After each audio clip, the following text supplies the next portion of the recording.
The zero product property. The zero product property says that if you multiply by zero, guess what? It's zero. It's zero. Mind blown, I know.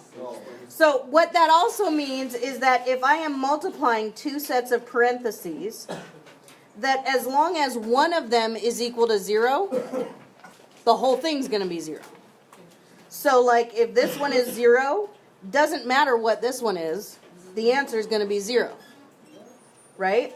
Or if I said it the other way, if this one's zero, it doesn't matter what this first one is, the answer is going to be zero. Okay? So that's what the zero product property says. So what good does that do us? Well, here's what we're going to be doing with this. We are going to kind of build upon this idea backwards. Okay? I'm going to start giving you something that is almost solved, and you're going to solve it, and over the next week to 2 weeks, then I'm going to get it less and less solved, and you're going to have to do more steps to get there. Okay?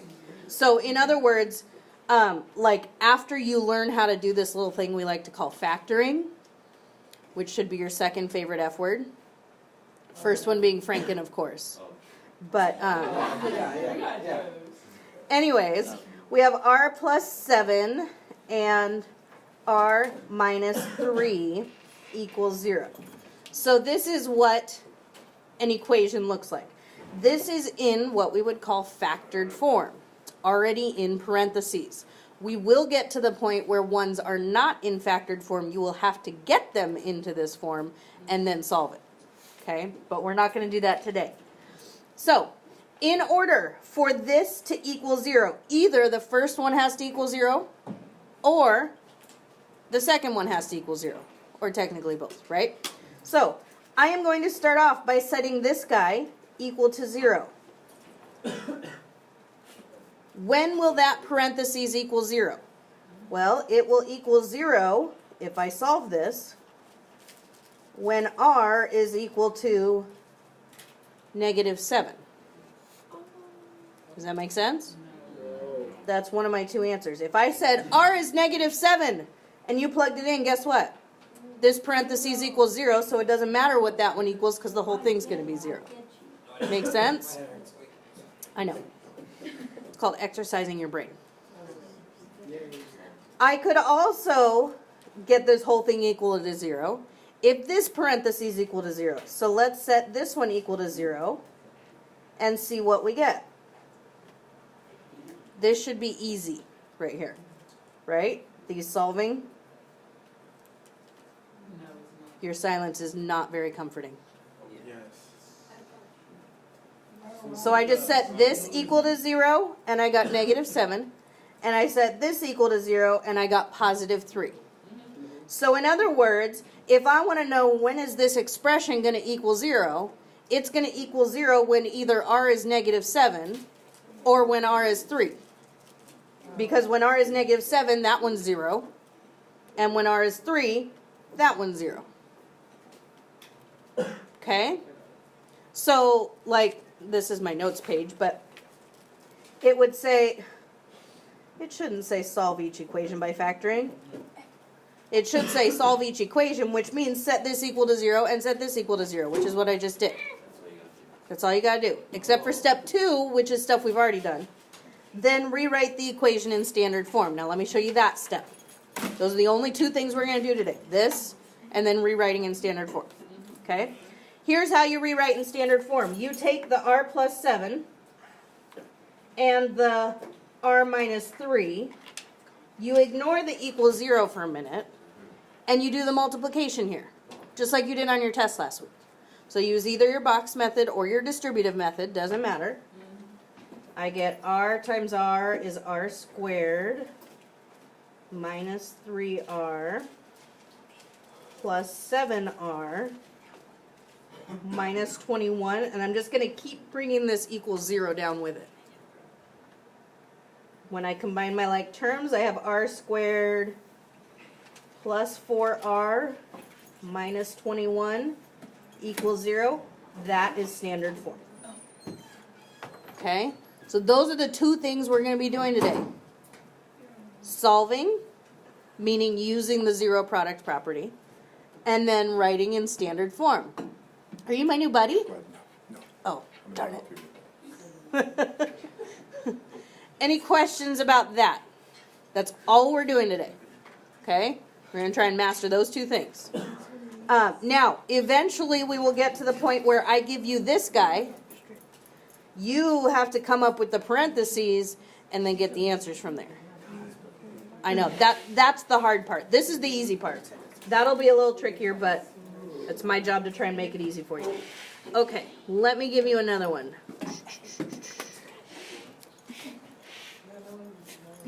Let's do this one. Go jump up in difficulty, Franken. Do you need me for something right now? These? A seating chair? Uh-huh. With your attendance, I can document it. So when you're going to get the person coming in, they'll probably start, I thought they'd be here today, so maybe tomorrow. Okay. But I want to be able to show them, sorry, without saying anything. Can I email it to you PDF? Yeah, absolutely. Okay. It's totally fine, yeah. Seating chart. And you And could just, so if you have this and you want to take a picture of it, just mark Okay. it in red. yeah, Right next to the name, just mark it like that. yeah, And then I'll send absolutely. Yeah, this is my messy list right here, but it's all the stars. Okay. All right. Yeah, So, that'll work. awesome. That'll also work too, but they just have to be able to see where they're at. It's a lot. Right. Yep, I'll do that. Okay, thanks. All done? Wow, that was fast. Yeah. Yep. Okay, are we ready for number 2? Okay. This one looks a little harder. Why does it look a little harder? Because what? There's a 7 in front of the X. Do you see that? That's the only thing that makes it more difficult. So, let's start easy. Let's start on the other one. Because that guy's going to be easy, right? I changed colors on myself. How could I do that? Okay, so I'm going to start with the X minus 3. What do I do with it? I set it equal to 0. But then I add the 3. You were just one step ahead of me. I understood you. So that gives me X equals what? 3. That's one of my 2 answers. Now let's do the harder one. Again, it's harder. Why? Because there's a 7. Now, that's actually kind of me lying to you. It's not really that hard. There's just one more step in this process. So 7x minus 4. If I set that equal to 0, peanut gallery. I need to get x by itself. So what should I do first? Add 4. Yep. Add 4. And that leaves me with what? Not x equals 4, but 7x equals 4. Now what? Divide by 7. And x equals, can I reduce this? So it's just 4 over 7, and I just box my answer. So I got a fraction, but I don't have to do anything with that fraction as long as it's reduced. Okay? Can you write it in standard form now? Yes. Go back and write it in standard form. Right? So take your 7x minus 4 and your x minus 3. And this time I'll use the box method just to fairly represent both methods. 7x minus 4, x minus 3. Yeah? Those of you that use the box method, you with me? Awesome. 7x squared, negative 21x, negative 4 times x would be negative 4x, and positive 12. So let's see, that gives me 7x squared minus 25x plus 12 equals 0. Done. Mm-hmm. That's about as hard as it gets today.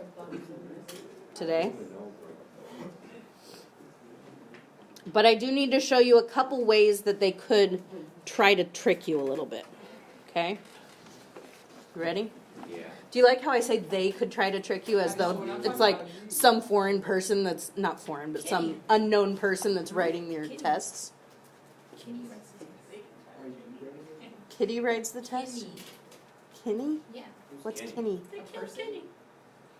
No South Park fans out there? Yeah. Nope, Okay. no clue. I'm sorry, Evan, I'm not cool enough. Right. Okay, so let me throw this one at you. You ready?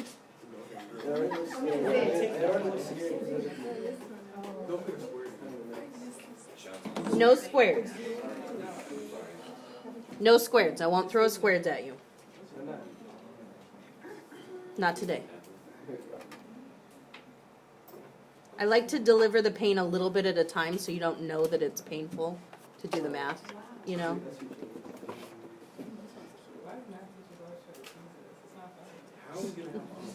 Because that's the perk of being a math teacher. I'm like the dentist. Nobody wants to come see me, but they have to. Okay. These are both going to be what? Any guesses? They're both going to be fractions. When you have that number in front, many times it's going to end up being a fraction. When would it not be a fraction? If it's only If it divided nicely. Like when you reduced it. Like if this was 8b plus 16, I could get something nice. But most of the time it's going to be a fraction. So let's see. Let's start with this guy. 8b plus 3 equals 0. What do? Subtract 3. That gives me 8b equals negative 3. And then what? Divide by 8.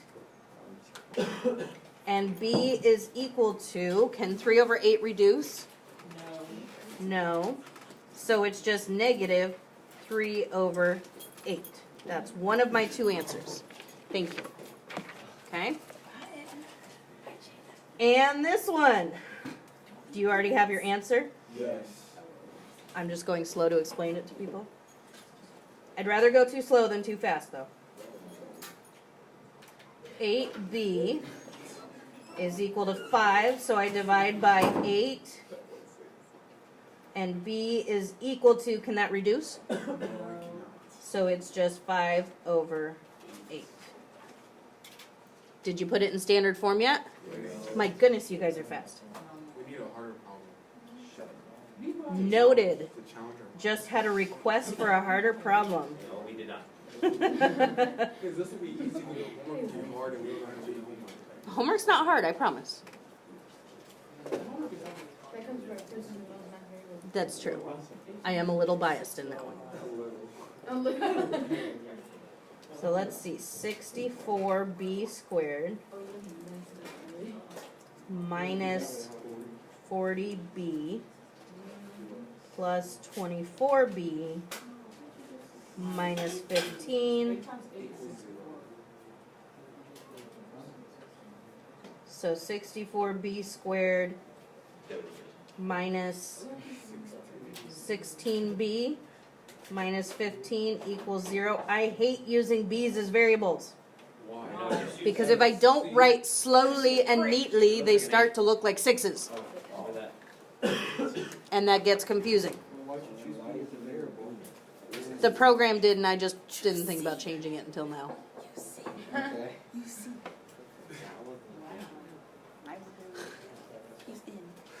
Okay, can I turn the page? Or turn my paper over because I've run out. Turn my paper over because I've run out of space.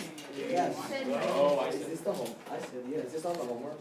Like this question? Mm-hmm. Oh, you should have been writing it down. Okay, so let's get to another one. That was the best insult. Can I try and go a little more difficult? Yes. Yeah. Yes, do it. Sit down with the first second. Wait, who's home? No. Oh my God. Whoa. We're all Bro, dead. come on now. Relax. Whoa. Terry? What's happening?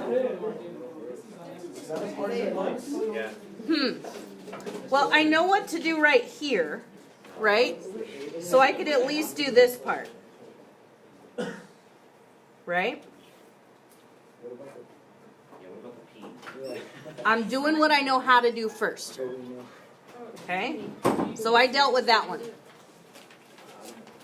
The one out front is almost like it's in parentheses, but it's not in parentheses because there's no other number with it. So what I do is I just take this guy and I set him equal to 0, and there's no solving. He's already solved. I know. This is a way that they'll try and trick you. You'll look at it and think it's harder, but it's not harder. I told you guys for this once. Okay? So basically, we didn't need to do that all P equals 6 thing? Or we did? Well, you did because you had to get this answer and you have to get that answer. They're all going to have 2 answers. All of them are going to have 2 answers. Now, going to standard form is actually easier on this one. Right? Because it's just p squared minus 6p equals 0, and that's it. No like terms or anything. Easy peasy. Limit squeezy. Get it? Peas, because you used peas. No, I didn't. But you can think I did. That sounds very coordinated there. Okay, let's see if I can make it a little more tricky.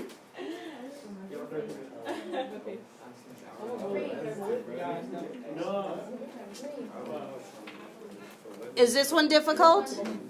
How is this one different? There's a 3 in front of the P. Well, let's set this equal to 0 and see what happens. 3P equals 0. I would divide by 3, wouldn't I? And what is 0 divided by 3? 0. So it's still P equals 0 out there.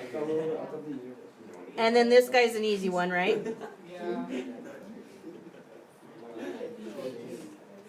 Add 8. And I get P equals 8. And going to standard form,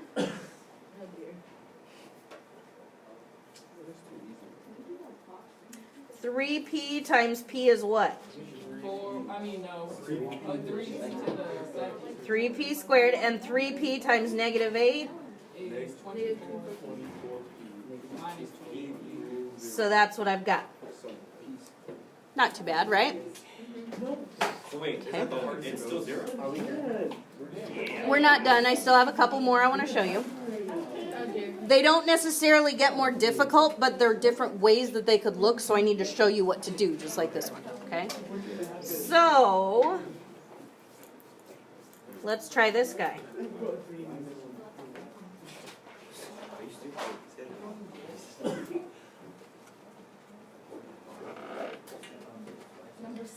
What's different about this one?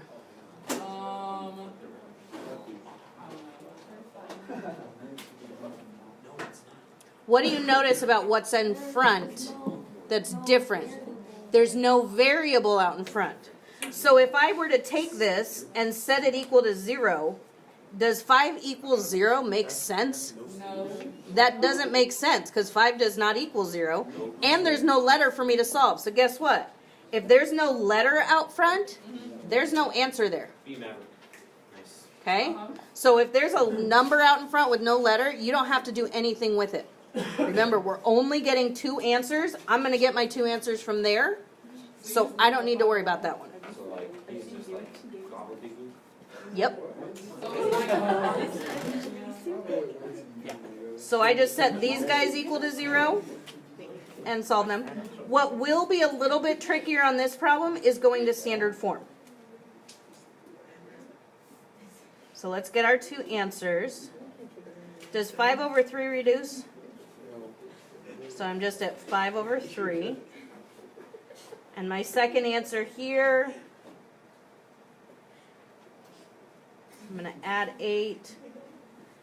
By the way, for those of you that have had IM2 before, these all have 2 letters in that, meaning that in standard form they're all squareds, right? So when you graph them, what kind of shape do they make? Do you know what it makes when it's a x squared or p squared or anything? It starts with a p. Parabola, right? The U shape. It's shaped like a U, okay? What we are identifying here are the 2 locations where that U is going to cross the x-axis when we get there, okay? That's what we're identifying here.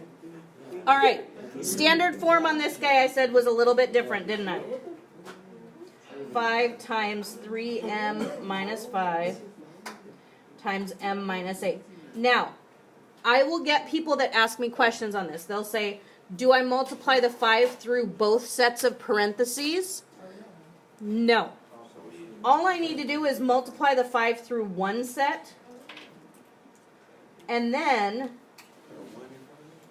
no, put that answer in parentheses, and now as I multiply these, that 5 that I put in here is going to end up being multiplied through there, because it's a part of this one now. Does that make sense? Yes. So multiply in one, and then it kind of overflows and multiplies through the other automatically. So let's see what we've got now. We've got 15m squared. 8 times 15, what's that? 8 times 15, 30, 60, 90, 120. No, I used my fingers. Minus 25m. Oh, 25 times 8. Anybody? Anybody? Huh? 25 times 8. That's 8 quarters. 8 times 25 cents. 8 quarters. 200. $2. Okay, running out of room there. 15m squared plus 95m plus 200 equals 0. Done. Okay, so again, multiply that number outside through the first set of parentheses, and then it will naturally be multiplied through the other one when you multiply them together.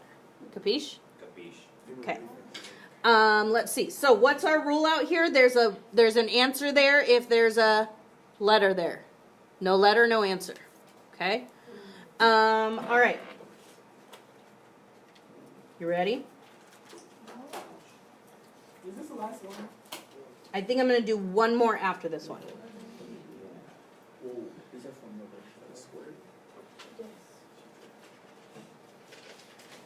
Didn't I say there were 2 answers? Mm-hmm. There's only 1 parentheses, though. Dun, dun, Don't dun. you write it Zero's twice? gonna zero. You gotta write it No, I twice. said it first. I don't know what y'all doing. There's my second parentheses. It's hidden in that guy right there. Aha! Right? So, when I set this equal to 0, Don't you only have to do it one time because like they're both the same? yes. Yes. My answer that I'm going to get here is also n equals -2. So I can just solve it once if I want to, because really that's the only answer. That's the only time you're going to get 1 answer is when you have this squared thing going on. Okay? So I'm not going to take the time to do that one in standard form because I think that's easy. You can do it. I just want to show you this one last one. You ready?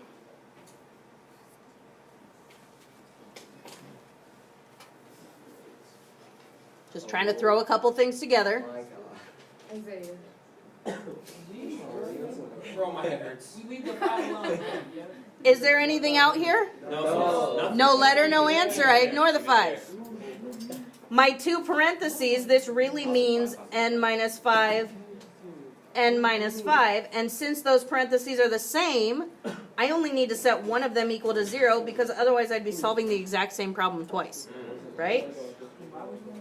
So my only answer is n equals 5. Okay? Can you handle it? All right. Happy studying.